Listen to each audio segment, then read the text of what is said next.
I was transporting extremely venomous blue-ringed octopuses and intentionally flipped the truck. Seeing the villagers come to loot the goods, I knew my plan had succeeded. It was because 10 years ago, my father's large truck Had its tires punctured by nails scattered on the road, leading to a fatal crash. An entire truckload of lambs was looted by the nearby villagers. This was no accident. The villagers intentionally scattered the nails with the purpose of making the truck overturn so they could seize the opportunity to steal the fat sheep on board. My mother wanted to sue them, but the villagers played the victim and were unreasonable. The police were powerless, and the case had to be dropped. In the blink of an eye, 10 years passed. I drove a large truck through that same village, but this time, what seemed to be a load of ordinary octopuses on my truck was actually the extremely venomous blue-ringed octopus. I deliberately stopped the truck a few kilometers from the village to rest. A moment later, an excited old man approached. "Young man, where are you taking this?" "Truckload of goods? To the capital city, to deliver to a high-end hotel there. Octopus sashimi." Hearing this, the old man grinned from ear to ear. I had met this old man 10 years ago when I was collecting my father's body. Back then, if he hadn't blocked the road and deliberately led my father into the village, my father wouldn't have met with disaster. He stared at my truck of octopuses, his expression growing more and more excited. "The highway ahead is blocked. He'll show you a shortcut on the national road. My house is just up ahead. You can give me a ride along the way." Another victim walking right into the trap. This routine. He was all too familiar with it. He'd been doing this heartless work for 20 years. Countless drivers had their families torn apart at his hands, but he didn't know. This time, I came prepared. Before coming, I had discussed it with the families of other victims. We made a plan and even called for another large truck, which would follow me into the village with a load of liquor. "Well then, thank you. Old man, hurry up and get in." The old man expertly climbed into my truck, secretly took out his phone, and sent a message telling others to prepare the road. "Kind young man. What kind of octopus are you hauling? It has blue rings on it. Why have I never seen one before?" "Sir, these are imported, exclusively supplied to big hotels in the capital city for octopus sashimi. Ordinary people like us can afford it." "Oh, then this little thing must be delicious. No wonder city folk all have such fair skin. I never knew you could eat octopus raw."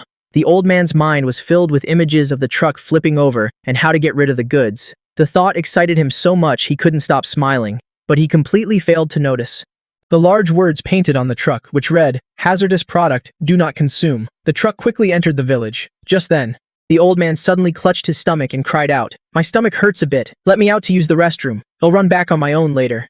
The old man had already told the villagers to set a trap. Now, his insistence on getting out was just fear of being involved in the crash, but I had no intention of letting him go so easily. We're almost at the village committee. "He'll let you out there." I sped up, and the old man immediately panicked. "If I make a mess in your truck, it'll stink. No one will wash it for you." "It's fine. We large truck drivers have seen it all. There's a makeshift potty under your seat. I use it myself all the time. Stop the truck for me." "You passed it. My house is over there. Let me out." The old man grew more and more anxious, grabbing a hammer from the truck and smashing it against the window, but despite all his strength, he couldn't even scratch the glass. "Why won't this glass break? It's custom-made bulletproof glass. I just bought it. Don't break it. I'll let you out as soon as we reach the village. Please, I'm begging you. Stop the truck and let me out. I'm only 89 years old. I haven't lived enough. Yet why stop?" "Don't worry, old man. I'm a good driver. I had someone tamper with the road ahead. When the time comes, the truck will flip and we'll both die. Why are you only telling me now?" Suddenly, the truck hit a mound of dirt piled up by the villagers. The front wheels went airborne, landing on the prepared nails. Immediately, the truck began to tilt uncontrollably to the left. Even though I turned the wheel and slammed the brakes, it was useless. We finally crashed into a shop on the side. For a moment, I felt my internal organs shift. Luckily, I was already wearing an impact vest. Otherwise, I would have died on the spot from the force of the collision. I turned my head to look. The old man in the passenger seat had been thrown straight into the windshield by the inertia. The windshield. He was covered in wounds. "Quick, call 120. The old man grabbed his phone, but didn't dare call the police, because he had to destroy the incriminating messages on it. The evidence. But due to a concussion, his vision was blurry, and he couldn't see his phone clearly enough to delete them. "Are you okay? Do you need me to take you to the hospital?" I pretended to walk over and knock the phone from his hand.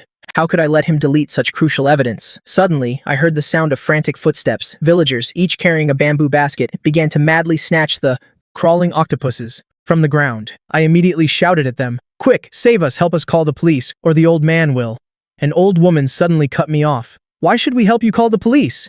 My husband already said it. This octopus is a delicacy for the rich. It's rare. I have to take some home to try this time. Auntie, please help us. Call the police to save us. This old lady doesn't know how to use a phone. Just crawl out yourself. Great, we finally get to eat what the rich people eat. Alright, we're going to be rich this time. If each family sells some to people from Shanghai, we can build a small mansion. These people couldn't care less about the lives of outsiders like us. But they didn't. Know that trapped in the truck wasn't just me, but also her own husband. Soon, more and more villagers started gathering here, each carrying a sack. In no time, the entire truckload of octopuses was looted. Don't take them. This octopus is extremely poisonous if not handled properly. It can kill you. This is what we deserve. I heard old son say it's delicious. I've never had sashimi before. You can't eat it. This isn't a normal octopus. If you don't prepare it right, something bad will happen. As soon as I finished, another large truck appeared at the village entrance. It also ran over the iron nails and overturned, spilling white liquor all over the ground. Seeing this, the villagers immediately rushed forward again with their bamboo baskets. I thought to myself, it's finally here. We're rich, we have drinks and food, we're not missing anything this time. I hurriedly crawled out of the truck, rushed in front of everyone and said frantically, "Don't eat it, this is the blue-ringed octopus. It's extremely poisonous. Give it back to me, I see." You're just afraid that if we eat it, you won't be able to make your delivery and will have to pay a fine. Hearing that, I immediately lunged forward to snatch the octopus from the basket, but was pushed to the ground. You dare to steal it back? Believe it or not, he'll lie here and frame you. Who says this octopus is poisonous? It looks so delicious. No wonder city people love it. Everyone.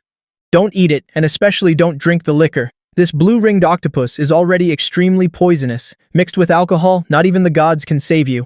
An old man snorted, unconvinced, and picked up an octopus and some liquor in his hands. Do you have to jinx me like that? Trying to trick me by saying it's poisonous. He'll eat it right in front of you. With that, the old man unhesitatingly shoved the octopus into his mouth and then took a gulp of white liquor. See, I'm fine. Still trying to fool people immediately, the old man fell to the ground, convulsing uncontrollably. Everyone there was terrified and dropped what they were holding. A second later, an old woman rushed out from the crowd, hurriedly, rushing to the old man's side and putting a pill in his mouth. This old fool forgot to take his medicine again. He only behaves after a seizure. The old man's complexion gradually returned to normal, and he got up from the ground. Who said this fish is poisonous? This fish is delicious, it surprised me. I told you this fish couldn't be poisonous. I have to bring this to my old man to have with his drinks. I didn't try to persuade them anymore. The impact from earlier made me dizzy, and I fainted. My mission was complete. Next, it was Mr. Lee's turn. Mr. Lee's parents had both passed away. He was raised by his uncle until he was 18, but 3 years ago, his uncle's truck overturned when he drove to Chucheng village. The entire cargo was looted, and his uncle was left in a vegetative state. Ever since then, finally, I've been waiting for this opportunity. It wasn't in vain to have stayed with these cunning villagers for so long. For 2 years as the deputy village chief, I've been repairing roads and installing streetlights in Chucheng village and on every streetlight. I've installed cameras. The purpose is to gather evidence to bring you scumbags to justice. Mr. Lee watched the looting villagers on camera, recording their greedy faces. And for humanitarian reasons, he made an announcement over the loudspeaker. Villagers, please abide by the law. Do not loot the goods. For those who have taken goods, do not consume them immediately. Return them to the survivors. These routine announcements had been going on for over a year, but it was always like playing a harp to a cow. The villagers, blinded by greed, never listened to him. Mrs. Sun, with her basket full, hummed a little tune on her way home. Seeing the closed door, she called out, "Old man, open the door!" The house was silent for a moment. No one answered. Where has that old fool died? Didn't he just go to guide a big truck? Why isn't he back yet? Don't tell me he went to someone's house to play cards again. Mrs. Sun pushed the door open herself and cheerfully threw the octopus from her basket into the water tank. Eat half of this high-end stuff. Sell the other half. The money we make can build a small mansion. Chucheng village was remote and rarely saw fish, let alone octopus. That evening, while Mrs. Sun was cooking, she cut up 2 octopuses. But after she was done, she noticed a scratch on her finger. Bruised blood was seeping out. This seafood is really something. I wasn't paying attention and it dared to sneak attack me. Mrs. Sun squeezed her finger and then went to the pot, throwing everything in. The stew pot, looking at the pot of octopus cooking. This stuff is so expensive. Tonight, I have to let my grandson eat a lot. Kids are still growing. They need good nourishment. Dinner was served. On the table, Mrs. Sun's son looked at the delicious stewed octopus and couldn't resist taking a bite. A second later, he suddenly frowned and said, "Mom, what kind of fish did you use? It's so fresh." Where did? You know? Another big truck overturned today. This is all your father's loot. How is it? Delicious? Mrs. Sun was a university student majoring in zoology. He went into the kitchen suspiciously, looked into the water tank, and a chill ran down his spine. Mom, this is a blue-ringed octopus. I didn't know you knew how to prepare this. What's so hard about it? I just cut it up and threw it straight into the stew pot. Mrs. Sun was so scared he collapsed. Mom, if this octopus isn't prepared properly, it's extremely poisonous. Quick, take me to the hospital any later and I'll die. Mrs. Sun never expected things to be so serious. She hurriedly ran outside, intending to call a car to take her son to the provincial hospital. Zhang Meng, are you home? My son got poisoned from eating that fish. Quick, drive him to the provincial hospital. Mrs. Sun walked in the door, and to her surprise, on Zhang Meng's dinner table was a fat octopus. The fish you're talking about isn't this one, is it? Only then did Mrs. Sun notice that not only was Zhang Meng's face pale, but his lips were also purple from the poison. It's over, it's over. It's this fish. Did the whole village eat this poisonous fish? Quick, call 120, right?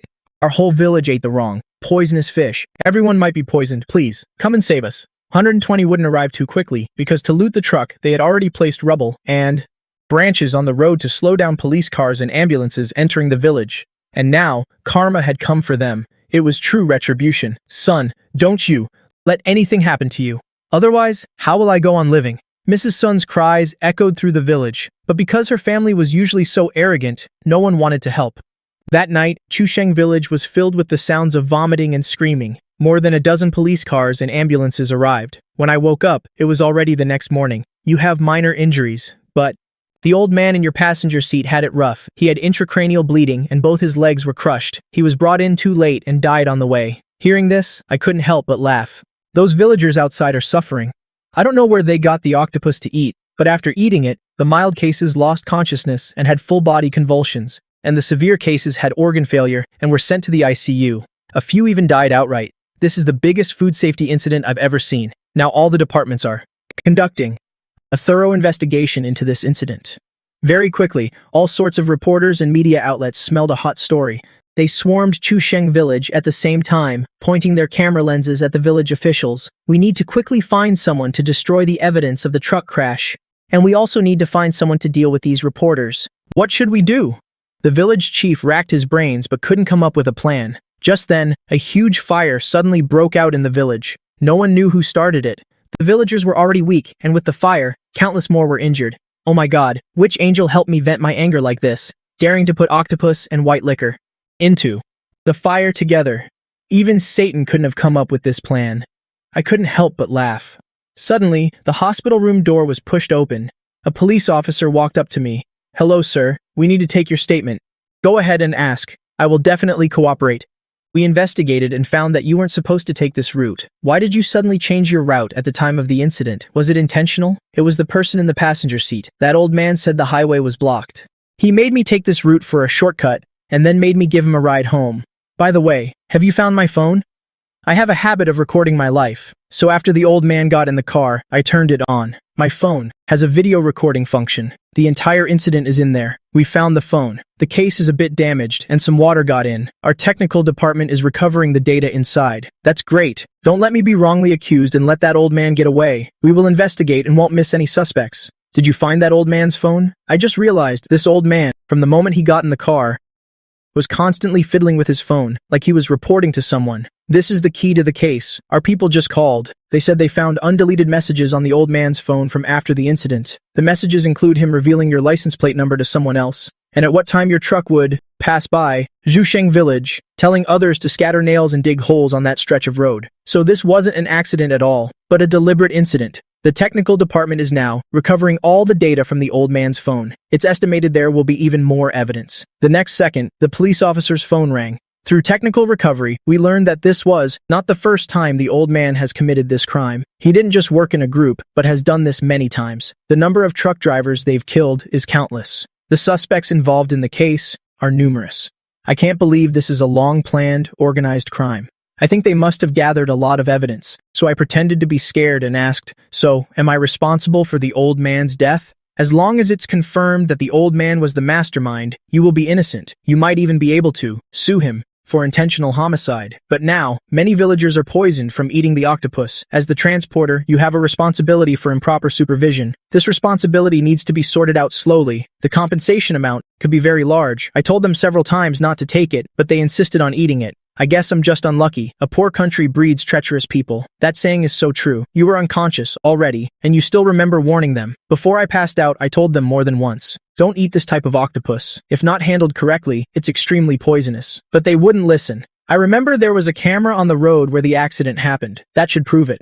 We pulled the camera footage last night, but the camera doesn't record audio. We can only see the villagers looting the octopus and drinking. They threw your phone away to stop you from calling the police. The officer sighed helplessly. From my end, there's no useful information to be gained, so they had to leave. But before I could rest, when the news about me spread, the villagers of Zhusheng immediately rushed to my hospital room, maliciously banging on the door.